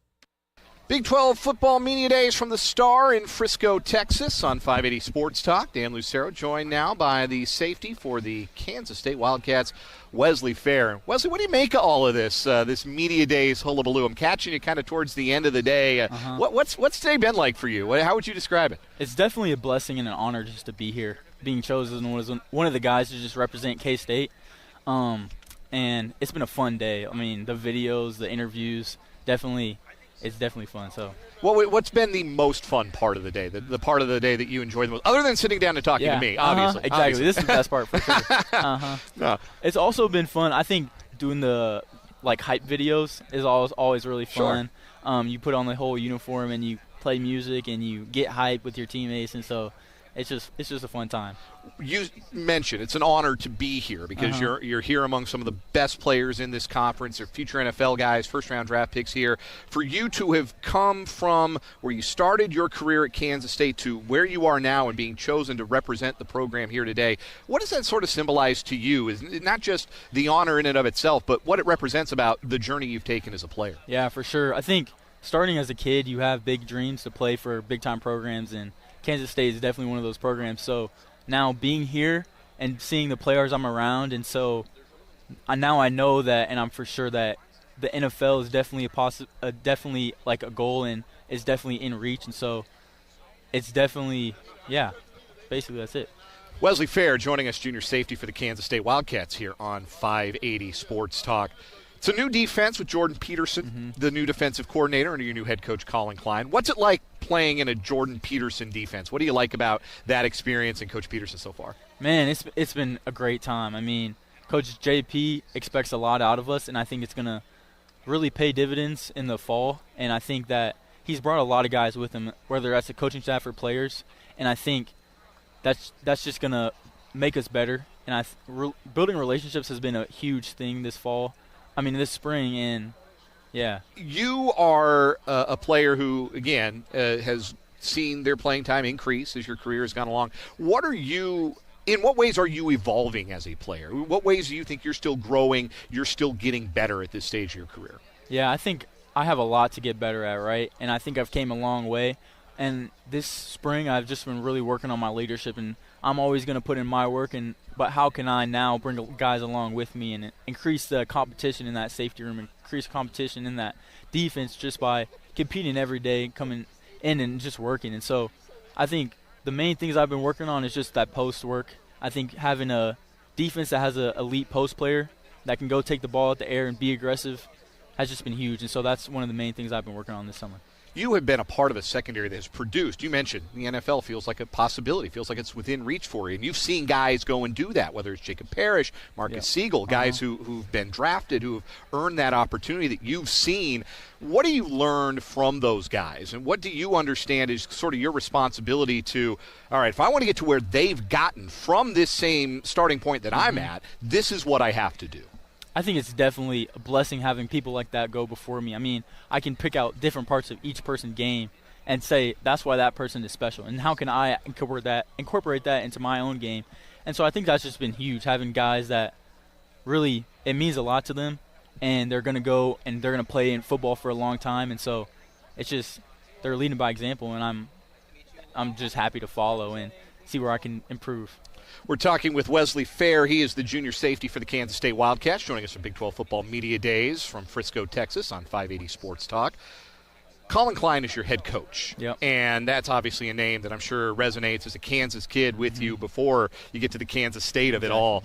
What is it like having him as the head coach? What has it been like being in his program here in this first little bit? Man, it's an honor. Coach Klein is just a competitive guy, and I think that trickles out throughout the whole team, and I think that's just going to raise the level of our team, and I'm excited to see what happens in the fall. He talked about, in his introductory press conference, the new old school. I've been asking all your teammates that are here today, what does that mean to you? In what ways do you want to embody and represent the new old school? Yeah, I think the first thing that comes to mind is just the physicality and the toughness. He talks about living in physicality. And what that means to me is when you look back at old teams, they have huge shoulder pads. They got these helmets that are just rock hard, and they hit hard, and they play fast. And I think that's what we're going to do this year as a defense. Just obviously you can't target or anything like that. Like right. Do, but I think how aggressive they used to play is just one of the main things that I think we're going to embody as a defense this year. Wesley Fair is our guest here on 580 Sports Talk from Big 12 Football Media Days in Frisco, Texas. You're a Wichita kid, Wichita Collegiate. I lived in Wichita for a couple years. I've been back and forth. I know the area a little bit. Great place. What's the best place to get a hamburger in Wichita, in your opinion? Because, in my opinion. In your opinion, because that was the first thing I noticed when I moved there. Was there's a burger place on every corner in this city. So where is the best hamburger in Wichita, Kansas? So I am on the east side, obviously. So I'm going to say Dempsey's Burger Co. Okay. Great spot. And then also right down the street from Dempsey's is a place called The Hill. And they both have fantastic burgers. I'll go there any day I could. So yeah. See, I lived on the west side, so it was TJ's Burger Shack for me. I lived just off Delano, so that's where I used to go. But no wrong answers. A good burger is a good burger. To be a Kansas kid playing for Kansas State, what does that mean to you? How important is that aspect of what you want to represent, what you want to show your community, your city, and how you want to represent yourself being somebody who lived that dream that kids have in this state to put on that purple and white. Yeah, for sure. I think playing in Kansas, from being a Kansas kid, you just have a lot of pride in what you do every single day. You come in and out and you're working. And it's funny because a lot of people say we're blue collar. And so even though I'm not that blue collar, it's funny to like have that embodiment and knowing that Kansas kids can play ball, and we've been underrated for such a long time, and I think we're just now getting to that stage of where, man, we're getting recruited, we're going to big time programs, and so I think it's just been exciting. You were a two-way standout at Wichita Collegiate High School. Do you miss offense at all, or have you bought in all the way on being a defensive player? No, I love defense, man. I mean, I always say defense is where you can do the hitting. You don't have to get hit. And so, sure. Yeah, I'm definitely all in on defense. But I did get to score a touchdown last year, so I got a little taste of it, and I was like, ooh, nah, but I love defense. Give you that itch a little bit? Yeah, for sure. I had Avery Johnson earlier talk to him, and he says that even though his game is a little rusty, he's still the best basketball player on the Kansas State football roster. It sounds like you would disagree with that assessment. Yeah, I disagree. Now, do you get to hoop any, or you get out to the rec and play any? Or just a little bit. Coach Klein has a basketball court on his property, so we've been able to play a little bit, and I'm saying no one's taking me one-on-one. Okay. So maybe 5v5 when you have teammates and stuff, but one-on-one, that's me all day. Avery's description of his game, he said he used to be a slasher. Now, he's got some things to worry about, so he's a little bit more earthbound with his game. Sure. What kind of scouting report am I getting on Wesley Fair, the basketball player? Basically anything that you think is a threat, I'm going to just do that, right? Nah, I'm kidding. But, yeah, if I can shoot it, I shoot if I need to. I can dribble, so really all around. A couple more questions for Wesley Fair, junior safety for the Kansas State Wildcats here on Big 12 Football Media Days. So all of this now is sponsored by Monster Energy, which begs the question that I've been asking anybody. Are you an energy drink guy? Have you had a Monster since you've been here this morning? Or? Yeah, I'm not an energy drink guy. I haven't had a lot. I just recently started just because here and there, just if I have a long drive or something. But I'm excited to try the Monster, see if it's good. Hey, listen, you might be some NIL in it for you if you can really, convince the powers that be that you're all about it. Last question for you: as you go into this season, you've got more opportunities in front of you, and certainly last year didn't end for you and the team the way that you would have wanted it to. What is your responsibility and this team's responsibility to improve and sharpen and hone in the fall to make sure you have the kind of season you're capable of having here in 2026? Exactly. I think the team has a bad taste in their mouth from last year, and I think we have learned so much from last year's season, and it's just been all good. So going into this next year, I think we're just excited to get started. We can get out to fast starts. We can play fast. We can play physical, aggressive, and just smart ball. And so I'm really excited for this year, and I'm excited to see what we can do. Wesley Fair is a junior safety for the Kansas State Wildcats, joining us here on 580 Sports Talk from Big 12 Football Media Days at the Star in Frisco, Texas. Wesley, it was a pleasure, and look forward to seeing what you're capable of on the field in 2026. Thank you. Wesley Fair joined me at Big 12 Football Media Days, hearing that here on 580 Sports Talk. Before we take our final time out of the hour, I want to tell you about my good friends at Eagle Auto Wash and Detailing Salon here in Topeka. They are the locally owned choice for the brightest shine on your vehicle. And yes, they will wash your car. They'll give you the full service wash, the vacuuming inside and out, and they're going to wash your car and leave it shining. But they've also got detailing services that'll have your car, no matter what condition it's in, looking brand new, looking like the day you drove it off the lot. And they will make those appointments for you and cater it to what you need, what you want. They are so helpful. They are so flexible. And they are, again, the local choice, the best price choice for auto washes and detailing services here in the capital city. Eagle Auto Wash and Detailing Salon, just off of 21st in the Fairlawn Shopping Center. Soar with the Eagle once a week. We'll take a break. Change my mind. Wrapping up this 4 o'clock hour.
Changed my mind to wrap up this 4 o'clock hour, 580 Sports Talk. Spencer, changed my mind.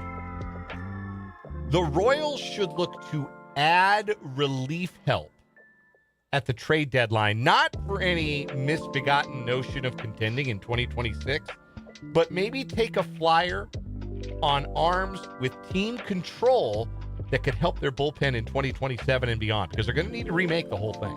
Yeah, I can't change your mind because I tend to agree, especially with the fact that you'd have these guys on your team, not only for the team control aspect, but we know what's coming up next year.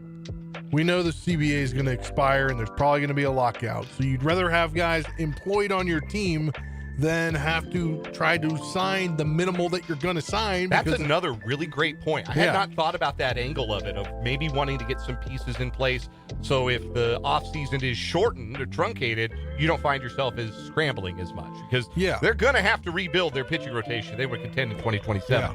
And maybe wouldn't be in a scramble mode if they went out and, I'm not saying sell the farm for Mason Miller, obviously. But, like, if a team's willing to part with a reliever with, like, 4 years of team control, give it a shot. Not? Yeah. Change my mind by 2028. There will be a conference that is the blank SEC, the blank Big 12, the blank a conference ACC. that sells name rights. Yes. Naming rights. Yes. I talked about that a little bit at the end of the 3 o'clock hour, that the Big 12 came really, really close to doing that with Allstate. And so I don't know if it'll happen by 2028. But if you told me by 2030, yeah, I might be willing to think more big picture like that. I really might. Yeah. I think that's more of a realistic possibility every day. We've only got a half hour left to spend with you, Royals baseball at 5:30, so we'll do our 580 Sports Talk headlines, including a World Cup roundup, a look at another temporary injunction in the world of college sports, and a Big 12 AD calling it quits. Plus, final word, and then we'll wrap up 580 Sports Talk.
Let's get it. Final half hour of the day and the week here on 580 Sports Talk.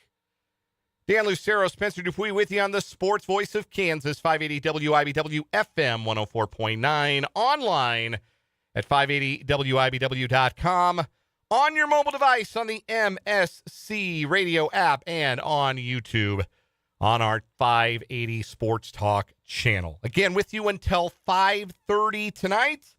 We'll break away for the Royals. The Royals and the Orioles tonight in Baltimore. First game of a 3-game weekend set to round out the pre-All-Star break portion of the schedule. A 6:05 first pitch tonight, 5:30 pregame. Same time tomorrow, Saturday, 6:05 first pitch, 5:30 pregame.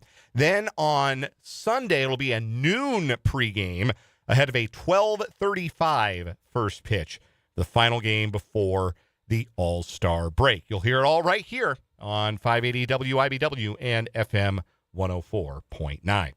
So we've only got half an hour, well, less than that now, only 23 minutes to spend before we break away for the day. We've got our 580 Sports Talk headlines, including the World Cup Roundup.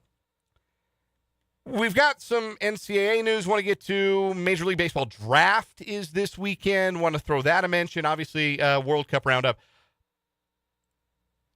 Shams Charania of ESPN is reporting as of like 20 minutes ago, and this was worthy of a push notification, by the way. If you're an NBA fan and you get Shams push notifications, Yeah. First of all, I'm sure your phone battery has struggled here these last handful of days with NBA free agency. Second of all, you were informed of this, and I'm just going to read it as it was published. Bam Adebayo and Tyler Hero got in a physical altercation in Las Vegas on Friday, in which Adebayo struck Hero, sources tell ESPN. If you follow the NBA, you know that until recently, Adebayo and Hero were teammates. Hero was shipped to Milwaukee as part of the Giannis Antetokounmpo trade. Bam Adebayo went upside his head, is what it sounds like. Apparently, Mr. Jack Harlow's buddy, Tyler Hero, was talking crazy in somebody's DMs about Bam Adebayo. Bum Adebayo. Maybe that's what he called it. That's a good one. That is a good one. No, he's a good player. He scored 83 points in a regulation NBA game this year. He beat Kobe. He beat Kobe's record that's not really a record. It's just a record to Kobe weirdos. Apparently, he was talking crazy in somebody's like DMs about how Adebayo shouldn't be making $60 million a year if he's a defensive specialist, and that he was actually the best player on the Heat. I guess Bam got wind of that, and as somebody has posted on Blue Sky, his name isn't Handshake Adebayo. This is the kind of thing I would go longer on if we had longer to go on. Just the idea of two former teammates duffing it out at a pickup game, and it being the kind of thing that gets you a push notification from Shams on your phone. Do you think? No, I don't. I'm scratch that question. I was going to say, do you think Shams ever sits and is like, man, what has become of my life? No, man, this is exactly what he wants to do and who he wants to be, and it's all he's ever wanted to do, and all he's ever wanted to be is be the guy with two phones and no social life who is the first to stories like Bam Adebayo went upside Tyler Hero's head. And you know what? If that is your aspiration in life, then good for you. But man, very funny image. For the record, the tailor of the tape here, Tyler Hero is 6'5", and Google tells me a 6'3" wingspan. 6'5", 195, according to Wikipedia for Tyler Hero. Bam Adebayo, 6'9", 255. Jeez. I would not want those problems even at Tyler Hero's size. Can we get more details on this? All like it's been 30 minutes. I know, right? I need more than Adebayo ran up on Hero about comments the guard made critiquing the center on social media. Yeah, that's it. That's all we got. That's all we got. I need more than that. Yeah. I need to know, like, all right, like, did they have to take Hero to the hospital? Like, entirely possible. Was he seen with an ice pack over his eye or jaw? Anyway, NBA drama. # this league. That's what they mean when they say that. Anyway. Did you see the two number one and number 2 overall picks went at it in the summer league last night? I am not watching a lot of summer league basketball. I'm not watching it. I confess. But I did see that, Darren Peterson and A.J. DeBonsa played against each other in the summer league. And A.J. played really well, and Darren Peterson was called for, I think, 8 fouls. Yes. Which you're allowed to, they don't foul you out in the summer league. Yeah, and then Darren Peterson went on to throw Bill Self under the bus in his post game. Well, he said something like he wasn't having fun. Yeah. That he's having more fun now. And I don't think that was throwing Bill Self under the bus. If we're being honest, I don't think that is not how I would have interpreted that. I understand how you / the internet, I understand how you would maybe have that reaction seeing that quote. I really don't think that's it. I really think that when Darren Peterson says, I'm having fun playing basketball again, which is the gist of his comment, I think what he means is, like, he's beyond the health issues at Kansas and he's beyond the drama over the health issues. There's none of that surrounding his NBA career now, right? He's just the number 2 pick. He's not, he's got these cramps. Is he ever going to be healthy? He got the hamstring. Is he ever going to be healthy? Is he ever going to be healthy? Does he really want to play? Does he really want to be there? He doesn't have to deal with any of that anymore. And I think that is a weight off his shoulders that would allow him to have more fun playing basketball. I don't think that's a shot at Bill Self. Well, I think too, like, being on the court and being available lets you be able to run your own offense, like do all that stuff. Because that was the other thing he did mention, like, I feel like I'm off the ball more. Which, look, they didn't have a choice. Yeah. At Kansas, man. Like, you came into Kansas where you came to Kansas. Yeah. You were the guy. Yeah, you had to be the guy. So, anyhow, let's actually get to some headlines here on 580 Sports Talk. We'll start with the Royals headline. Vinny Pasquantino, as we teased on yesterday's show, has returned to the active roster for the Royals after missing time with the broken hamate bone. He was reinstated from the injured list, though not in the lineup tonight against a left-handed starter for Baltimore. He was reinstated from the injured list. The Royals sending outfielder Cameron Meisner back to AAA Omaha. Royals also made a move on their pitching staff, recalling Eli Morgan from AAA and optioning Jose Cuas back to the minors.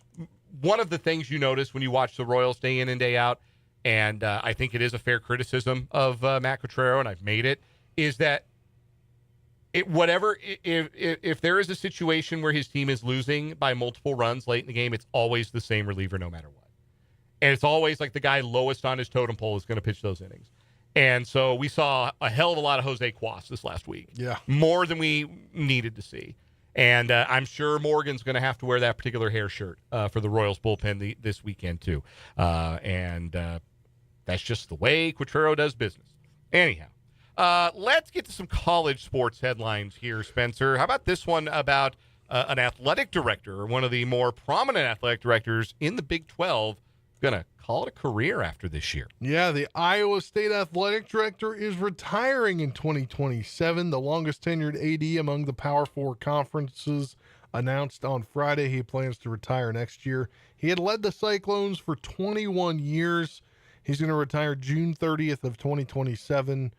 Or when a new athletic director is in place. The national search for his successor will begin this fall. A lot of things going on within Iowa State athletics over the last year or so. Yeah, so Jamie Pollard, you missed his name. His name is it's all right. His name is Jamie Pollard. He's been the AD there for 21 years, and he has been prominent for a lot of different reasons. He's been prominent, a prominent voice for wanting some guardrails. That's the word everybody likes to use. Wanting guardrails on the current NIL system. And the main reason that Jamie Pollard has been so forward about wanting that is because he knows full and damn well that Iowa State is never going to have the financial resources that Texas Tech has right now, or that Oklahoma State is going to end up with. Iowa State just doesn't have it like that. He has done a tremendous job upscaling fundraising. They've got new facilities. They renovated Jack Trice Stadium. That's really as big a part of an AD's job as the whole hiring good coaches and putting winning products on the fields and courts part of it. And he did a tremendous job at that, and obviously hired Matt Campbell, great hire for that program. Hired TJ Otzelberger, great hire for that program. So there's no way to say that Jamie Pollard has not been a successful athletic director. But at the same time, I wonder how much of this is Pollard kind of reading the writing on the wall and saying, look, it's going to be really hard to keep this thing churning and having the same kind of success moving forward, because if it's going to come down to dollars and cents and who can raise the most money and who has the richest donors and who can pay the players the most, that is never going to be Iowa State. It just isn't. And I do wonder how much of Pollard stepping aside is down to maybe some fatigue. Yeah, and fatigue, and he's over 60 years old, so he's been at Iowa State 21 years, a long time. He was the longest tenured AD in the Power Four. Yeah, I mean, he's seen college shift over the last 20 years, and I mean, this is just my look. Is it seems like a lot of people in college athletics that seem like maybe they've got more in the tank, whether they're head coaches or athletic directors, over the age of 55, they're retiring. And I don't know if that's because they don't like the way college sports is going, or they just want to change, a lot of things. But that's the one thing I've noticed is job he's in now isn't the job he took. Yeah, right? Exactly. Job he's in now is not the job he took in 2005. But you can't say it was anything but a successful tenure for Jamie Pollard. Spencer, would you like to respond to the texter from the 785 asking you if over 60 is old? It's near retirement age. I know I won't retire until I'm 75. It's nearer to retirement age than you or I. Yes. I just, the text line 785-272-9429. I just meant that as he was close to retirement age anyway. Understood. I just want to give you a chance to defend yourself there. Anyhow. Next headline for me, this also from the world of college sports. Ohio Judge Christopher Wagner granted a temporary injunction today to 15 Division I college basketball players whose eligibility ran out after this past season, which allows them a chance to return for another year after they argued the NCAA unfairly excluded them from their new age-based eligibility rules. If you recall, that rule applies to everybody currently enrolled. So if you are a fourth-year senior this year, like Avery Johnson, for example, and he was asked about that at Big 12 Media Days by somebody, you now are subject to those 5-to-play-5 rules that the NCAA is instituting starting this year. But if you were a player who played 4 straight years, and used your eligibility in 4 years under the old rules, you are no longer eligible. And there were those who believe that's unfair. Some of them have sued, and though 15 Division I college basketball players have received a temporary injunction. The injunction grants players the chance to enter the transfer portal, despite the portal window having closed in mid-April. Following the court's ruling, the NCAA released a statement saying the decision is wrong. They will seek a reversal and an appeal of the ruling. One of the players who was reinstated, I'm trying to find the story here again, and having trouble finding the story. But one of the players is enrolled at Cincinnati, and MJ Collins, and could find himself eligible to play for the Bearcats this season if the injunction holds up. Let's get to some baseball headlines before we do the World Cup roundup, Spencer. Yeah, this one is an interesting one that came out just a little while ago. Rookie standout J.J. Weatherholt, a Big 12 alum, West Virginia alum, and the St. Louis Cardinals are in agreement on a long-term contract extension that will buy out multiple years of free agency. Sources tell ESPN. I'm trying to get the exact numbers. 8 years, $112.5 million. And that's isn't that similar to what the Royals did with Bobby Witt Jr.? It is similar. It's they bought out his years, buying out years of free agency. Yeah. Yes. The Cardinals don't often spend that big. It's one of the largest guarantees in franchise history, according to the reporting of Jeff Passan. And Weatherholt's had a good year. 267 average, 362 on base, 411 slug, and has played Gold Glove level defense at second base. Passan suggests in his write-up of the contract that Weatherholt is perhaps the first true homegrown Cardinals star since Albert Pujols and Yadier Molina. And they have taken care of him for the next 8 years. Follows in the footsteps, too, of deals the likes of which the Tigers signed with their rookie star, Kevin McGonigal, and the Pittsburgh Pirates also signed with their 19-year-old shortstop, Connor Griffin, earlier this year. No club options. And I don't know if there are any opt-outs either. It begins in 2027. It runs through 2034. All right. Real quick, Major League Baseball draft is this weekend. Yeah. Saturday, first round. Royals have 2 of the first 30 picks. They pick number 6 overall and number 30 overall. There's some industry buzz that the Royals might go for signability over ceiling with the number 6 pick, which is a strategy, a tack that they have taken before. Sometimes you end up with a Hunter Dozier when you do that. Who's a big leaguer. Not a great one, but he was a big leaguer. Sometimes you end up with a Frank Mazzucato when you do that. And I don't think we're ever going to see Frank Mazzucato in the big leagues unless he rediscovers the strike zone. Have you seen his numbers from this year? I have. Not good. Anyway, some names to watch. Drew Burris, outfielder at Georgia Tech, who set the home run record for Georgia Tech all-time this year. And Mason Edwards, left-handed pitcher for USC. If the Royals do go what's called under slot, I think it will be for Edwards because he is the kind of advanced pitcher and left-handed that could maybe help their team in 2027. That would not be a shock to me. In fact, I almost half expect the Royals to do that at number 6 overall. And that wouldn't be a huge reach. He's in mock drafts at like 11, 12, but he'd definitely be more signable than some of your high school stars. But I think you can make sense of it. All right. If you want to tune into that, it's on the Peacock. Yes, it is. It's on Peacock this year. Let's do the World Cup roundup real quick. Open wide for some soccer! Spain leave it late again, but they advance. Michael Marino's game-winning goal just before stoppage time lifts Spain into the semifinals of the 2026 World Cup with a 2-1 victory over Belgium. The Spaniards now advance to take on the French in the battle for Andorra. There's a little geopolitical humor for you there. That match will be in 4 days. Our first semifinal is set. Doubleheader tomorrow in the quarters at 4 p.m. It's Norway and England at 8 p.m. in Kansas City. Argentina takes on Switzerland. There's your World Cup roundup. We'll take a timeout and come back with the final word for the week right after this.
Let's wrap this puppy up. 580 Sports Talk for a Friday for the week.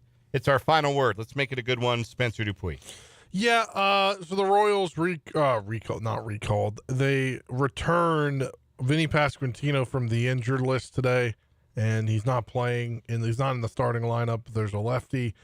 I just don't get why they just didn't not activate him and just give him the rest of the weekend off through the All-Star break and come back next week at the end of next week. I don't get that at all. I think that would have been better for him. If they're not going to play him, might as well just see what they're going to do there. But that's an interesting situation for me. Let me offer this counterpoint.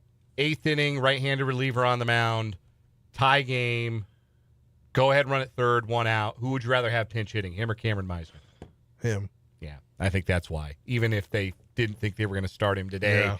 You'd rather have that off the bench tonight and then get him back in the lineup for the weekend. Final word for me. We'll go back to where we began today.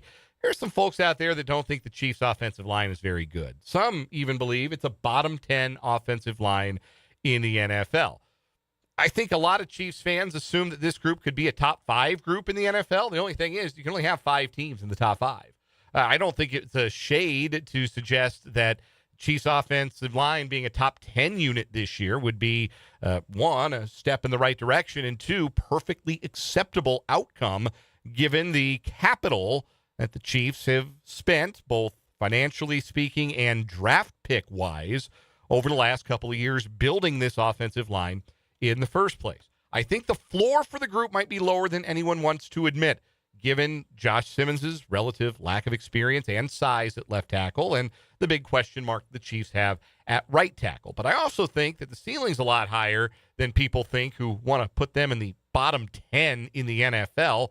1, they'll be blocking for a real running back this year. 2, they're not going to put themselves in a position where their starting tackles are 2 guys with a combined 1 NFL game at any point. And 3, lest we forget, an offensive line, yes, you can have a weak link on your offensive line, but also Chiefs have maybe the best center in football and maybe the best right guard in football. And there's only but so bad you're going to be if you're really good at 2 spots, even arguably the most important spot on your offensive line. The floor might be lower than Chiefs fans want to admit, but it ain't that low. Mike Clay ranked him 26th in the NFL. That's absurd. That'll do it for 580 Sports Talk for today and for the week. We've got Royals baseball coming up. We'll be back tomorrow. No, we won't. We'll be off work tomorrow. We'll be back on Monday from 3 until 6, and we will get through the slowest week on the sports calendar together. I promise you. There's no week worse than All-Star Week in Major League Baseball. It's the slowest sports week there is. At least we got the World Cup, major tournament golf on the weekend, Summer League if you're into that, and we're that much closer to training camp. So we'll get through it together. Join us on Monday from 3 until 6. Royals baseball's coming up next. Have a great weekend, everyone. For Spencer, I'm Dan. This was 580 Sports Talk. Good night.